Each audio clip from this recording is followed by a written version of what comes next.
Tonight we're talking about Binding the Immortals, this Medusa Unchained. Now, we got this old story that goes back a few hundred years where they say that they possibly found in a cistern in Turkey, of all places, the actual sarcophagus of Medusa. Yeah, that Medusa. The Gorgon, the snakes for hair, and the half-person, half-snake entity that's, wild, right? Just to consider that all by itself is like, what? Are you kidding me?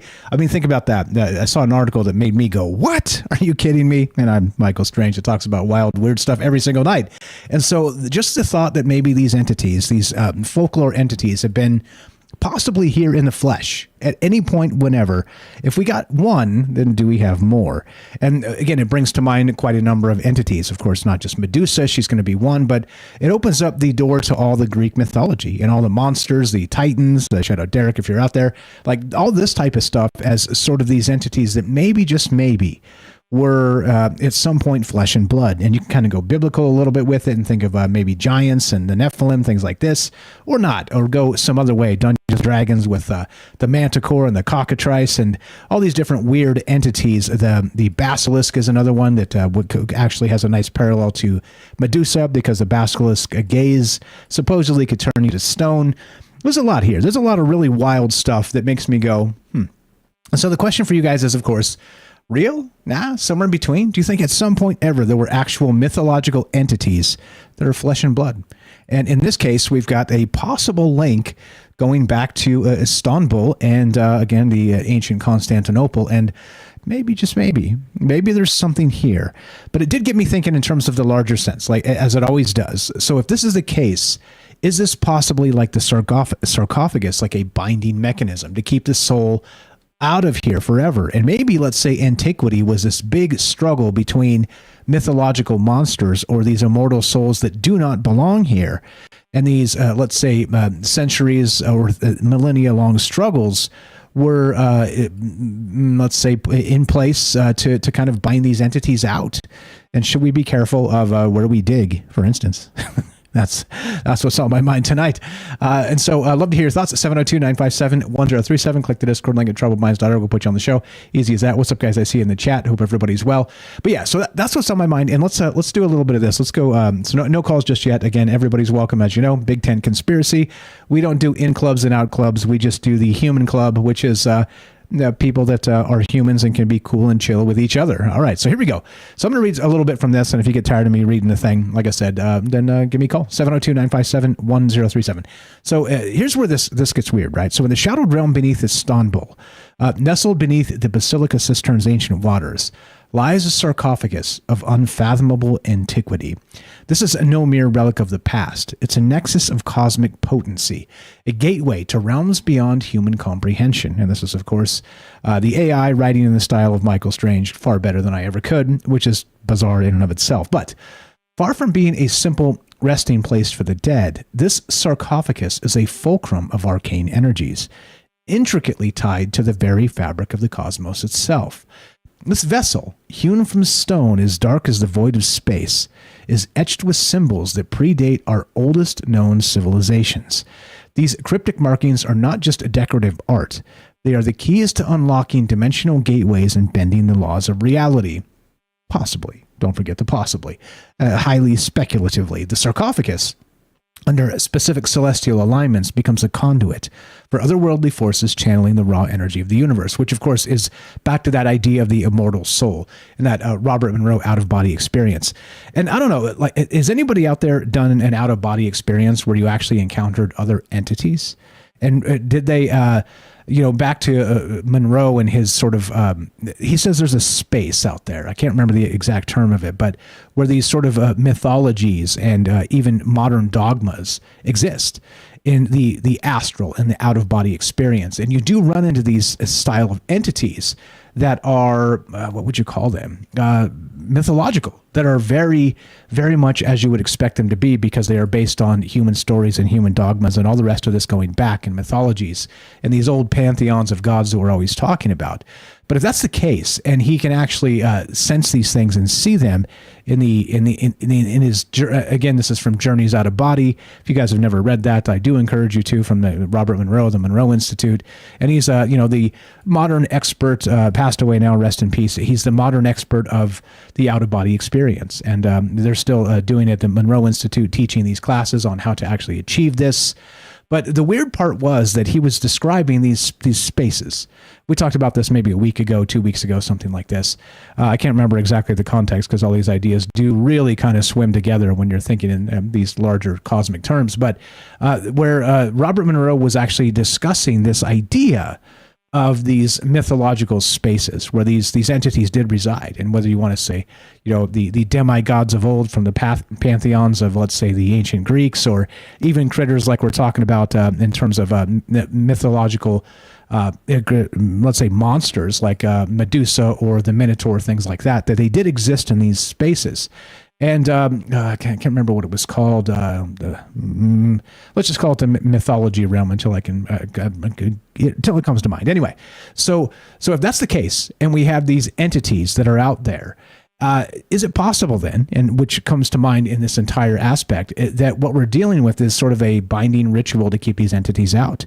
If they exist, and maybe if they're trying to come into our realm to influence us through these, ancient dogma or even modern dogma type of ideas, then it is, as I always say, these other control mechanisms that we cannot really fathom, okay, because they're really cosmic. They're sort of in a realm of their own that are quite a bit more than just, pay your taxes and make sure you, do the human sort of control mechanism aspects of being human.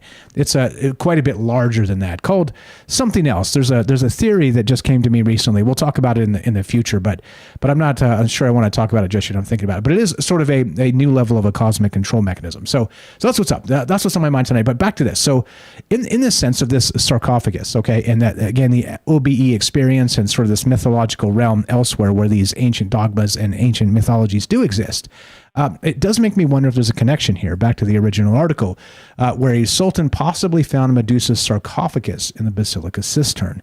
That's creepy, right? But if that's the case, are there more of these things? And is it possible we're using sort of binding magic to keep these entities out of our realm? From meddling, let's say, from changing historical timelines, from possibly becoming powerful entities in terms of worship me type of thing. They Shoggoth with a smile when we're thinking in terms of the AI. What will the AI manifest as? This type of stuff, right? Let's conjure the AI god, but not give it a form. Let it choose its own. It should be fine. Maybe it will be Medusa that's been sort of unbound from this cistern in Turkey, but.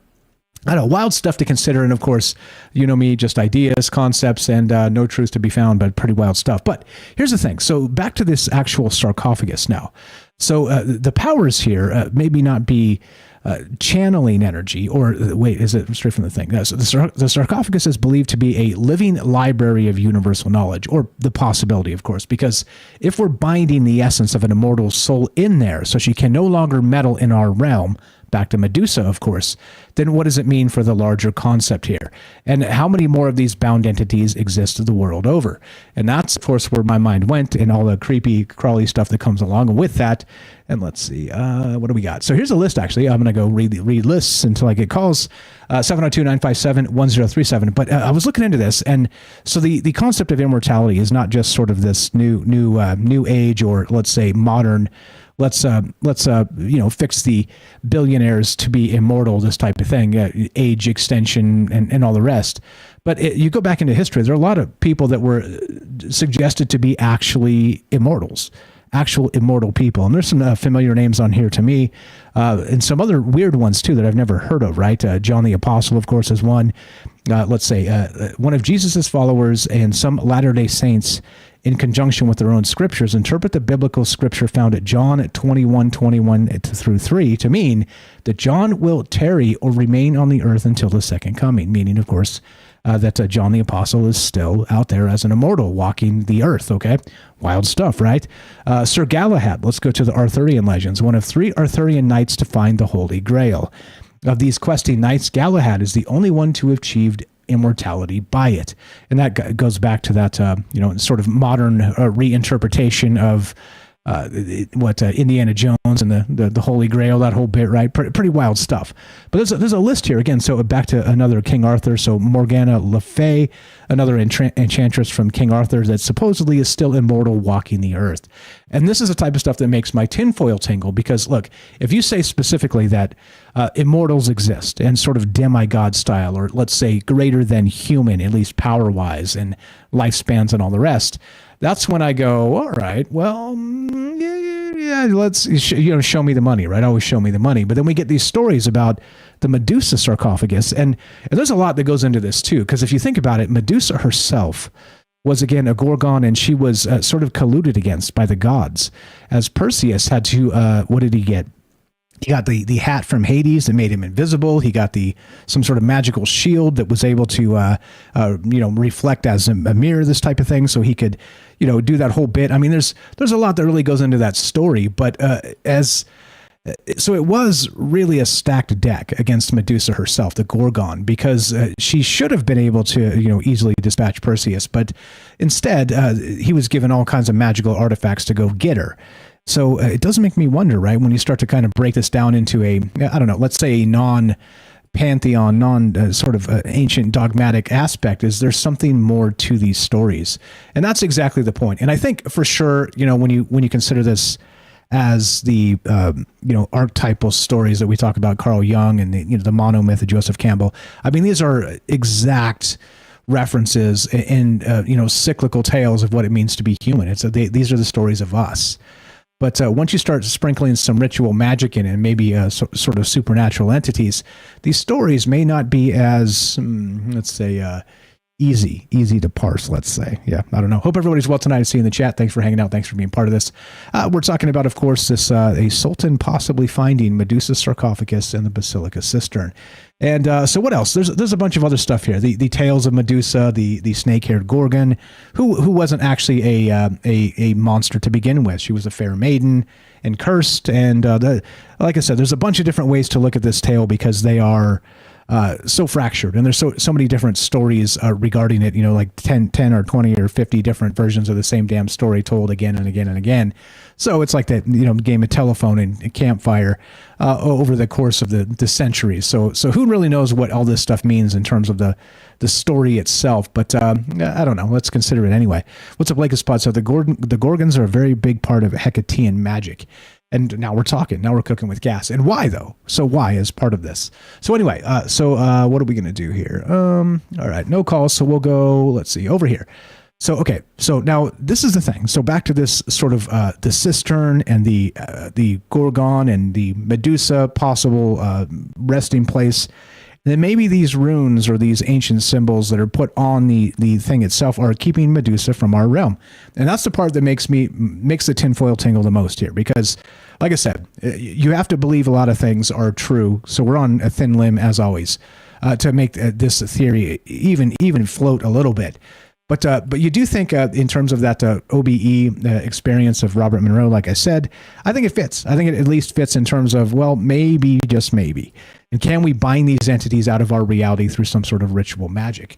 I don't know. So let's see. What do we got? Let's do this. All right. Just slow down, Mike, and take your time. Everything's going to be just fine. All right. So see you guys in the chat. Hope everybody's doing well tonight. And let me go to, let's see. Okay. So back to the right up here, lots of ideas to consider, which is pretty wild. So consider this, that we've talked about ritual magic in terms of not just the astrological aspect of this. We talked about a little bit about it this past week as well. But maybe, just maybe, there are certain periods where you can bind these entities, and it has to be done in a particular way at a particular time, and this type of stuff that kind of keep them out. Which means that, is it possible then that we're fighting sort of a temporal battle in terms of keeping these entities away as sort of these cosmic pests through these ritual binding spells, which at this point probably would have been lost to history, if you know what I mean. And again, highly speculative. There's no truth to be found here. Everybody relax. So during, let's say, for instance, during rare astrological events, as part of these binding rituals. When the heavens align in ancient and esoteric patterns, the sarcophagus itself awakens. It hums with a vibrational frequency that resonates with the human soul, calling to those who seek the hidden truths of existence. These moments are windows into other dimensions, times when the barriers between worlds thin and the sarcophagus becomes a bridge across the cosmic seas. Or, of course, being able to sort of lock this entity out. With the body, we talk about magic and sort of, taking the hair of an entity or things like this to be able to do magic and things. Like I said, whether you believe that or not, it's definitely something that's been done throughout history. But what happens if you have the mortal remains of a monster itself? That's the part that makes me go, maybe, just maybe. Maybe there's a lot here, maybe there's nothing here. But as usual, it does make me consider all kinds of wild stuff, including, of course, a ritual designed to prevent the resurrection of immortals. And that would be the point here, because if we're talking about immortal souls that are here to torment people that are non-human, like, again, Medusa, things like this, and going into sort of that Robert Monroe out-of-body experience, and maybe seeing these entities over there, maybe that might even be manifestations of our sort of primordial everything, our primordial, let's say, fears, our primordial beginnings of sort of arachnophobia and those monsters that are out there, monsters in the void. Maybe they're manifesting as such as a result of that, or maybe these again circular patterns of Jung and what's his name, Joseph Campbell are sort of reinforcing these mythologies and creating, keeping these entities alive in that astral realm. Who knows? But anyway, so in those terms, you would think that if the soul is immortal and these monsters are possibly flesh and blood at any time, that maybe the fight is to keep them out of our realm, and that's what it's always been. Kind of what Derek's always saying, that it seems like the part of this is breaking down the pillars of reality itself. And this is for a lot of different reasons, I guess, would be to kind of allow these entities back in, that maybe we've been battling forever to kind of keep these astral pests out. You know what I mean? Anyway, so the concept of a ritual designed to prevent the resurrection of these immortals, which may or may not be real, such as mythical beings like Medusa, is of course a fascinating blend of ancient lore and metaphysical theory, which is, again, right in our realm here. So the ritual would be, of course, lost to time unless there's some sort of secret society that's in the know. And maybe, let's say, again, go back to Indiana Jones and the Holy Grail, and remember how they had that secret society in there that was supposed to be sort of a silent society that was through the ages keeping the Holy Grail safe and sacred and all the rest of that stuff and untampered with. But then, what if the same thing is possible with sort of these, the cult of Cthulhu, things like this, or maybe even let's say we don't know what happened to the supposed body of Medusa. What if sort of a secret society came and scooped it up to kind of reinforce those spells, those ancient rites, that deep magic from the dawn of time to keep Medusa from actually resurrecting in our plane? Like I said, very Dungeons and Dragons-esque, and is it real? Like we're out on thin limbs as always, but that's what's on my mind tonight. Sort of these possible binding rituals of immortals, and it all spawns from this pretty wild story of a sultan possibly finding the sarcophagus of Medusa in the Basilica Cistern. Wild? Yeah, you bet your bippy. And amazing? Yep, definitely. Real? Like if you squint, you're going to squint quite a lot, but I'll take it. So anyway, what else is here? We got tons of good stuff. But so again, back to the list of these actual entities that supposedly are immortal in our realm, that have been suggested to be or claimed to be, things like this. And that's exactly the point here. Are these entities that are immortals from the days of old actually, let's say, manifestations of that astral plane? And we can bind them out somehow as part of these maybe ancient rituals. I don't know. Sir Galahad, Merlin, of course, the famous magician. In some accounts, Merlin is trapped by an enchantment by Nimue, Nimue, might have said that wrong. And while some end with Merlin dying, and others, he remains in the trap indefinitely, which would mean he's been, again, bound as an immortal entity and is still here somewhere, locked away in some deep cavern or some, the bottom of a tree roots or something like this, And of course, that makes you go wild, right? That makes you wonder, like, okay, all right, things are getting exciting now, or maybe not.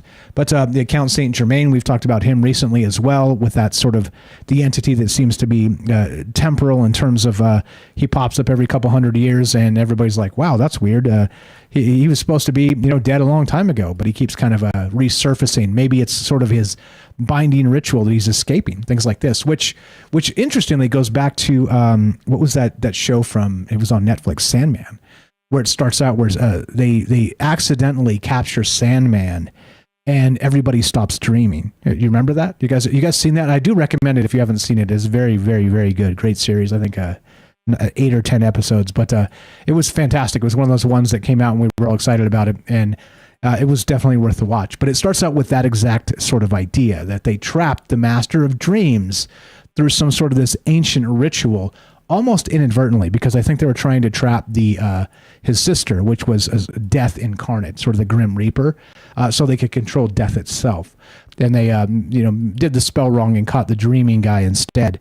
And then people started, instead of dreaming, they kind of passed into these stasis spots of dreamless sleep, which they could not be awakened from, because, well, the dream realm was in a process of collapsing. But anyway, that's a different thing. Just kind of came to mind as part of me rambling through this. But yeah, I don't know. So, and I think that's the thing, right?